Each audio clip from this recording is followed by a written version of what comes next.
let's go over how to load and unload your Taurus Raging Hunter in 350 Legend. Now, we've talked about how this gun needs moon clips to function in the most optimal way. However, first we are going to talk about using it without the moon clips. So first, we're going to go ahead and make sure it's clear. Obviously, we've got 6 empty chambers. The gun is clear. If you're going to load it without the moon clips, you would have to single load individual rounds. To do that, you're just going to take them and you're going to place them in the cylinder 1 round at a time. We're using the bipod because this does make it a little bit easier for me to do and for you to see. Once I would have all 6 rounds in, I could close the cylinder and then the gun will fire because it is designed to headspace off of the front of the case, not off of the rim, which this cartridge actually doesn't have. Now, the disadvantage to loading it this way, obviously, is that once you fire these rounds, you're going to need something to pry them out with. When they're unfired, you can simply do this with a fingernail. It's pretty easy, but I have found that the actual fired rounds, you will either need a little stick to poke into the front of the cylinder, or you'll need to use the blade of a screwdriver or a pocket knife that you don't particularly like, or something like that. But again, the gun will function and fire without the moon clips. It's just getting these out is a little bit of a pain if you do that. But now that we've shown you that, let's show you how to load the gun the way it's designed to be loaded with the moon clips. We're going to take this moon clip that we have right here. This is the 6-shot moon clip that comes with the gun. You get 3 of these with the gun when you purchase it. And to load it, all we're going to do is we're going to hold it flat and level, and we're going to press the rounds in 1 at a time. You want to make sure that you're providing enough force to the unloaded side of the clip so that as you press the round in, it clicks in with positive retention. Then the way I do this, because it helps me stabilize the clip and keep me from bending it, is once I get that first round in, I actually rotate the clip in my hand so that I can hold it like this and use that initial round to help stabilize everything. Because the worst thing that you can do when you are loading and unloading a moon clip is bend it.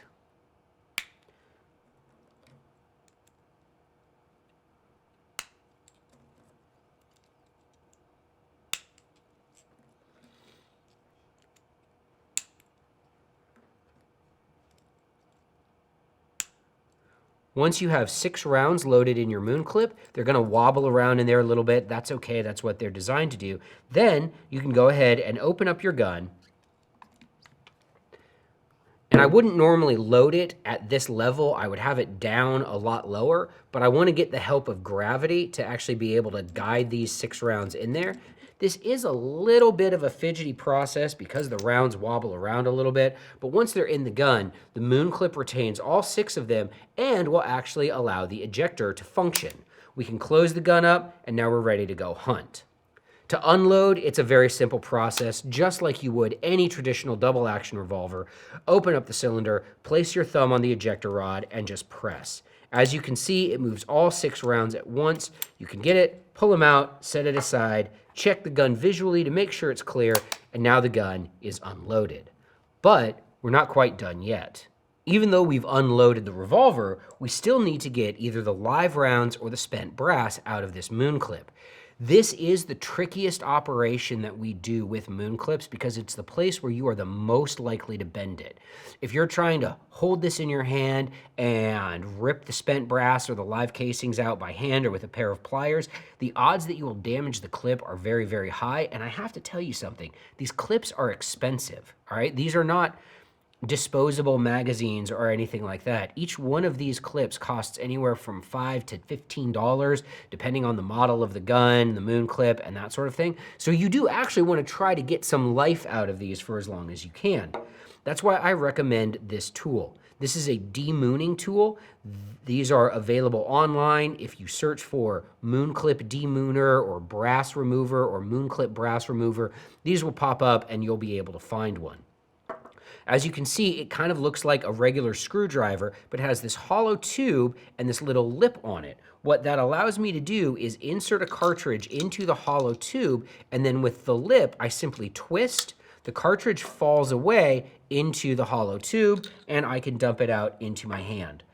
One thing that I am not going to do with this, if I was unloading, say, a .38 Special or a .45 Colt or a similar revolver round, I would actually just drop all of these in on top of each other. However, with a pointy-tipped rifle round, I'm just a little bit cautious about not dropping a pointy tip on top of a live primer.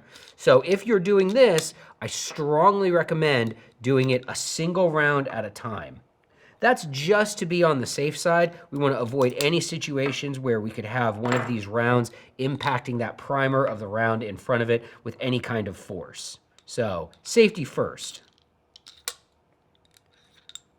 Using this demooner or moon clip tool will help save your moon clips, which will help preserve their life, meaning that you'll be able to shoot more and spend less money buying parts for your gun.